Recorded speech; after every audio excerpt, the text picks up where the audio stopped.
Assalamualaikum warahmatullahi wabarakatuh. Perkenalkan, saya Suciaya Fadila dengan NPM A1 J021040 dengan mata kuliah Konsep Dasar Anak Usia Dini dan dengan dosen pengampu Dr. Muhammad Ilham Abdullah MPD. Baiklah, pada video kali ini saya akan membahas materi tentang pahami pertumbuhan dan perkembangan anak usia 1-5 tahun. Langsung saja, pembahasan yang pertama mengenai perkembangan anak usia 1-2 tahun. Dalam periode ini, si kecil akan tumbuh dan berubah dengan cepat. Oleh karena itu, Bunda disarankan untuk mengajak si kecil berbicara sesering mungkin, karena dengan mendengar suara dan berkomunikasi dengan Bunda, kemampuan berkomunikasi si kecil juga ikut berkembang. Selanjutnya, perkembangan anak usia 2-3 tahun. Dari sisi motorik, jika si kecil sudah berusia 2-3 tahun, umumnya mereka sudah bisa berjalan stabil atau bahkan berlari. Si kecil pun juga akan mulai melompat pada kisaran usia ini.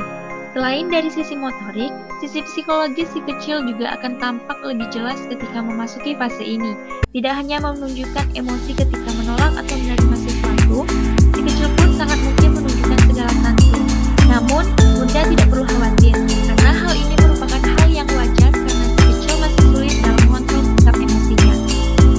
Sikap tantrum ini bisa disebabkan karena si kecil masih mengalami kesulitan dalam mengutarakan keinginannya kepada Bunda, maka keterbatasan bahasa bisa menjadi kendalanya. Oleh karena itu, untuk mengatasi hal ini, Bunda dapat mulai menerapkan kebiasaan membacakan buku cerita sebelum si kecil tidur untuk melatih kemampuan berbahasa mereka, sehingga si kecil mampu mengutarakan isi-hatinya. Selain itu, pada usia ini, Bunda juga diharapkan untuk sering mengajak si kecil bermain dan berinteraksi dengan anak-anak seusianya untuk membantu melatih pertumbuhan dan perkembangan anak dalam hal berkomunikasi serta mengelola emosi si kecil. Selanjutnya, perkembangan anak usia 3-5 tahun. Dalam fase usia ini, umumnya kemampuan anak mulai dari berbahasa, kognitif, sensorik, dan emosi sudah mengalami perkembangan. Si kecil mulai dapat mengenal pertemanan di mana mereka akan mulai berinteraksi dengan banyak orang, terutama teman seusianya. Pada pertumbuhan dan perkembangan anak usia ini, Bunda dapat mengajarkan si kecil untuk mulai belajar menulis hingga menggambar. Pertumbuhan dan perkembangan anak juga dapat Bunda lihat dengan kemampuan mereka dalam membedakan warna dan mengenal huruf dari berhitung dengan angka dasar seperti 1 hingga 10. Ajak si kecil untuk dapat berinteraksi sesering mungkin. Hal ini bisa Bunda lakukan dengan mengajaknya berbicara tentang kegiatan yang mereka lakukan, siapa teman yang disukai, atau menanyakan hal menarik apa yang si kecil alami pada hari itu. Hal ini akan membuat si kecil merasa diperhatikan serta melatih kemampuan berbahasa mereka terutamanya. Selanjutnya, proses tumbuh kembang yang dialami setiap anak akan berlangsung unik. Mengapa proses pertumbuhan yang dialami setiap anak itu berlangsung unik? Karena hal ini setiap organ di tubuh si kecil itu memiliki pola pertumbuhan yang berbeda dan dengan kecepatan yang bervariasi. Misalnya pertumbuhan otak anak yang akan berjalan sangat pesat hingga ia mencapai usia 6 tahun. Setelah itu otak si kecil tetap akan berkembang dengan kecepatan jauh lebih lambat dari sebelumnya. Untuk mengetahui apakah proses pertumbuhan si kecil ini sudah sesuai dengan tahap tumbuh kembang anak usia 1 tahun, maka Bunda dapat melihat panduannya yaitu seperti dengan berat dan tinggi badan atau dengan fisik. Cara paling mudah dan mendasar dalam memantau tumbuh kembang anak adalah melihat perkembangan fisiknya. Secara umum, berat badan anak usia 1 tahun ini berkisar 3 kali dari berat lahirnya. Bila Bunda ingin melakukan perhitungan yang lebih rinci, cara menghitung perkiraan tinggi badan normal anak usia 1 tahun itu adalah 1,5 dikali tinggi badan saat lahir. Selanjutnya dengan kemampuan motorik. Nah, kemampuan motorik ini adalah kemampuan si kecil dalam menggerakkan bagian-bagian tubuhnya. Pada usia 1 tahun, perkembangan motorik ditandai dengan kemampuannya berdiri sendiri, membolak-balik buku, belajar melangkah, dan lainnya. Selain itu, salah satu cara untuk memantau perkembangan motorik anak 1 tahun itu adalah dengan melihat kemampuannya makan sendiri. Pada usia ini, si kecil semestinya sudah bisa makan menggunakan jemarinya sendiri.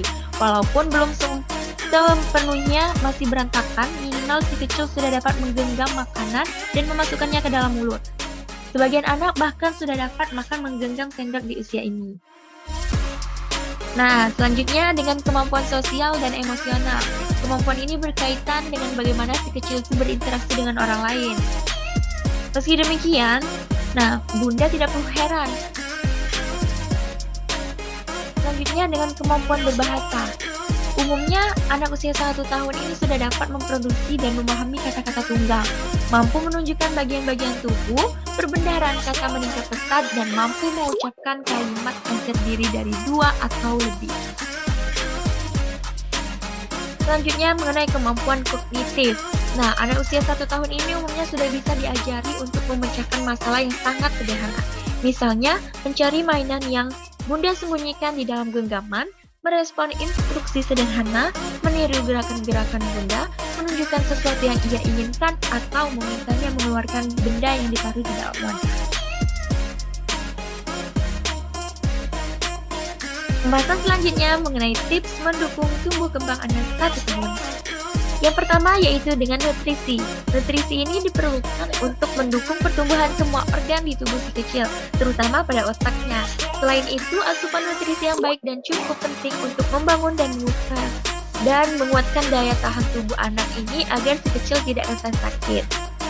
Adapun jenis asupan nutrisi yang penting bagi tumbuh kembang anak 1 tahun yaitu karbohidrat, lemak, asam lemak, seperti AA, DHA, omega 3, dan omega 6, protein, kalsium, serat, vitamin A, dan vitamin C. Oleh karena itu, si kecil sedang senang mengeksplorasi berbagai hal yang ada di sekitarnya. Maka Bunda tak perlu khawatir memberikan stimulasi sesuai dengan tahapan usianya. Selain itu, berikan stimulasi melalui interaksi alamiah antara Bunda dan si kecil sehari-hari. Agar efeknya optimal, maka perlu melakukan secara teratur dan berulang setiap harinya. Tak lupa lakukan dalam suasana yang senang dan gembira. Demikianlah penyampaian materi yang dapat saya sampaikan. Mohon maaf apabila masih terdapat kekurangan dan kesalahan. Semoga apa yang saya sampaikan bisa bermanfaat bagi kita semua. Terima kasih. Wassalamualaikum warahmatullahi wabarakatuh.